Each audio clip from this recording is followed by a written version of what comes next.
Yo, so let me start off this thing right. Um, what's going on right now? It has too much things happening in the country at the same time that many people trying to avoid and many people getting paid to literally distract you from. And the reason I'm doing that and saying that is because I'm a human being. I'm also a Trinidadian. I don't watch at ethnicity. But you see, if you're literally a government and paying people to divide and conquer the nation, you have no good intentions at all.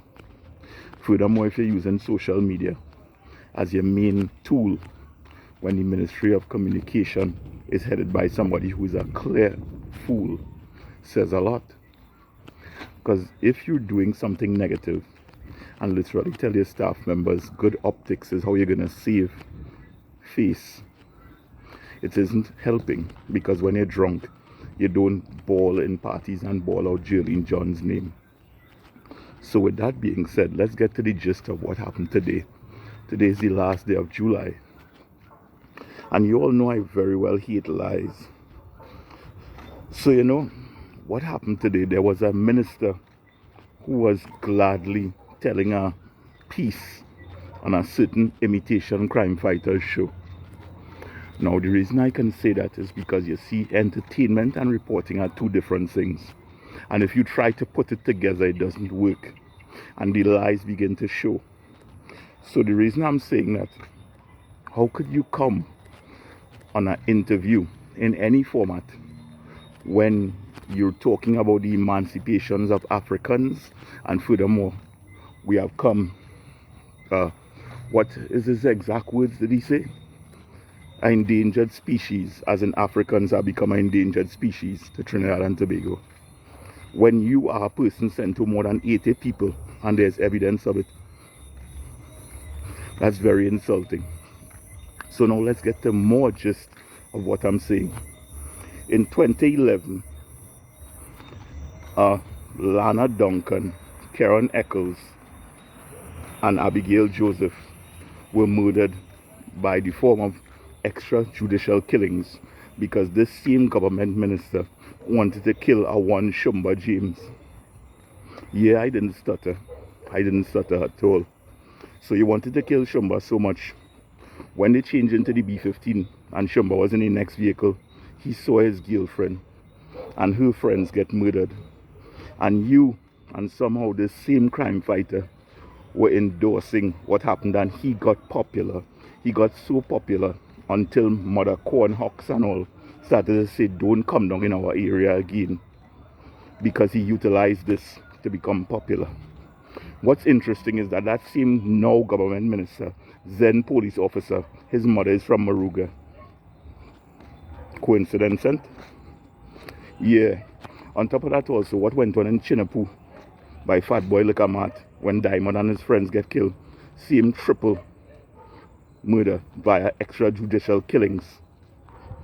That's another bunch of killings that happened because Pretty Boy had get killed, and they said it was reprisal for what was done to Pretty Boy, who was outside his girlfriend's house 1:30 in the morning in his car when he got shot up.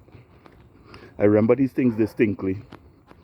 So you know, it's very ironic when gangs come together and a government minister says he does not want unity, but making all you look bad. Are you all getting the gist of this as yet? And so far, the same individual who claims to be a crime fighter, his brother-in-law, not once, not twice, but 3 different occasions, have been caught in wrong stand-ups in the public. So let's get to a bigger picture. This same crime fighter, he literally let somebody pay him $1,500 to bad up my name years ago on his TV show. And I gave you ample time to respond. It is 2026. The 2 individuals in questions are related to individuals in the TTPS and threatened me and also said that no report would be taken. And guess what? No report was taken, and I have my medical. So you know what's going to happen to him this year, right? The same situation that happened with Sean Sammy when you bad up somebody's name and you lie about them for popularity. So I'm definitely going to hurt your feelings. Yeah, Pooh! I'm going to hurt your feelings in regards to what you're doing and thinking it's okay. Nothing that you are doing is okay. You are using entertainment and slander to gain popularity for the past 20 years. And when it was spoken of, you pay people to regularly dismay, divide and conquer along with this regime. You did that same exact thing with Keith Rowley's name earlier this year. Don't you think that people are remembering things, you little asshole?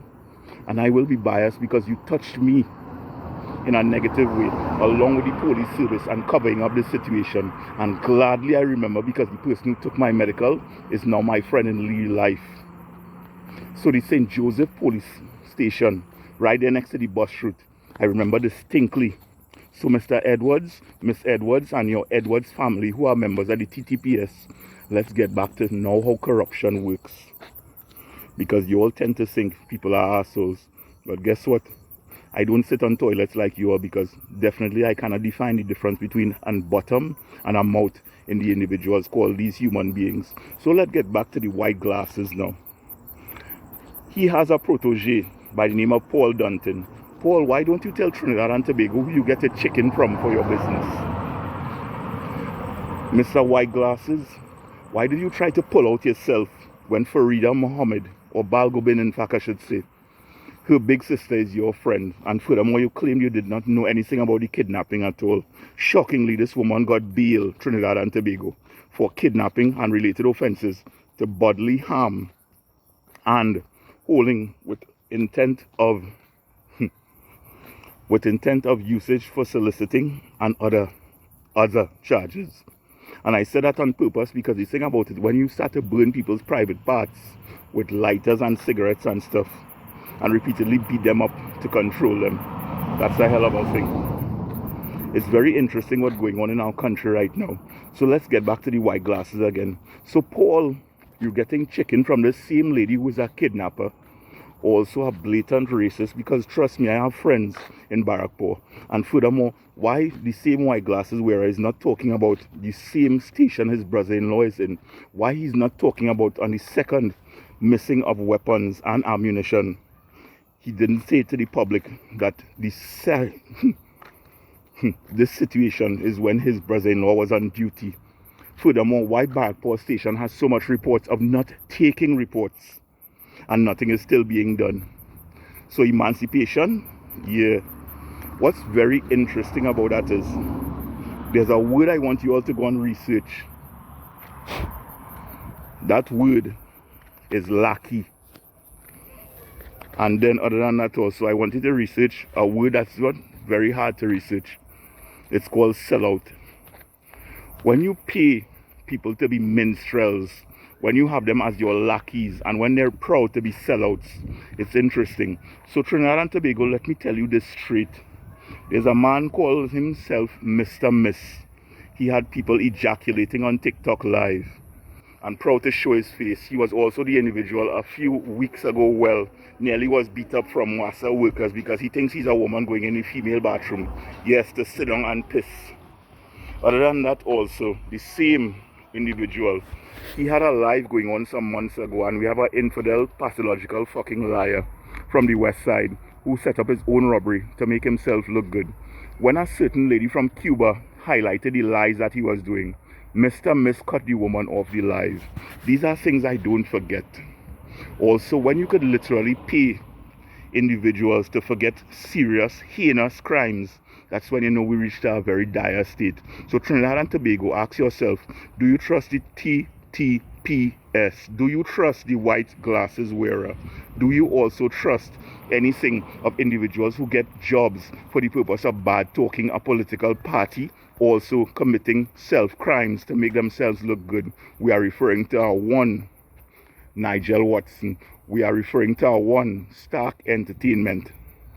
These two individuals, yes, perpetrated crimes on themselves for pity, and it didn't work at all. And then furthermore, as of recent, when nobody could have gotten any transport at all, nobody wanted to travel with you and that horse-voiced girl who I considered a person long time. $40,000, aka 30 pieces of silver, and a job definitely made you guys sell out. I'm being very real because Trinidad needs to hear this right now. So it's not a matter of haters, it's a matter of pathological liars. doing what they do for fame and fortune. So it's interesting. When this guy, I Am Speed, came to the country, when he left the island, he literally said one of the most annoying people that he's ever met is an individual called Certified Samson. Right. What's also interesting is that Ian Allen called Capucci to tell him, go and push up yourself in KFC to see if definitely he'll do a space time with you. Meaning that give him a little space with you and record something. No, it didn't work either. What are these individuals getting out of vanity and greed and lying? So now Trinidad and Tobago asks itself, do you trust the government minister after he's issued 483 PDOs on individuals and only 5% of them have been formally charged with political crimes? Permanent crimes. It's very insulting when somebody calling themselves a derogatory name and then somebody, as in a media house, puts out a post to try and make a pity post to make them look like they're popular and get respect from doing what they did. I have no respect for you, Madam Prime Minister. You're insulting in so many ways. Furthermore, I want Trinidad and Tobago to remember distinctly. What was the bottle that she was squeezing so hard when she was talking to Mr. Brown on the two-seater? It was a bottle of alkaline water from Blue Waters. That shit had to hurt. Yo, on top of that also, for taking away the contract from Blue Waters and giving the Sani it for your water to go on Caribbean Airlines, that's a hell of a thing. You see this political stuff? It's way and above now, and nobody respects the lies that's going on. So the good optics and thing, and let me tell you this, Mr. Octave, nobody forgot when you were running around for pieces of pizza when you all got the $20,000 to $40,000 on the table and stuff. The one man who separated from you all treated him like shit in the Masquerade, and he had a very good song. And then furthermore, you were there the night when they censored the man on the Masquerade. Yeah, I don't forget things, and you all hope that the nation does. And furthermore, I'm saying this very openly in this video. Kamala Persad Bissessa and Barry Padarat, you see that young man who's the hairdresser and his boyfriend? The more that you all pay them to do things and say things about Negro people, is the more I'll start highlighting people where they live and where they work. Do you all hear what I'm saying? So when you have a picture of India and you call yourself Apache King, no, it's not very smart to say racial things. And Troy Muhammad, along with Dale Sicharan, along with Anand Tulsi, along with this this racist coke-taking iguana, Isreal Khan. Do remember that I'm a Trinidadian, and there's thousands of people who hate racists. As long as you all four individuals keep that in mind, think that life will be okay with you, not a problem. With that being said, Trinidad and Tobago, I love you guys. Deuces.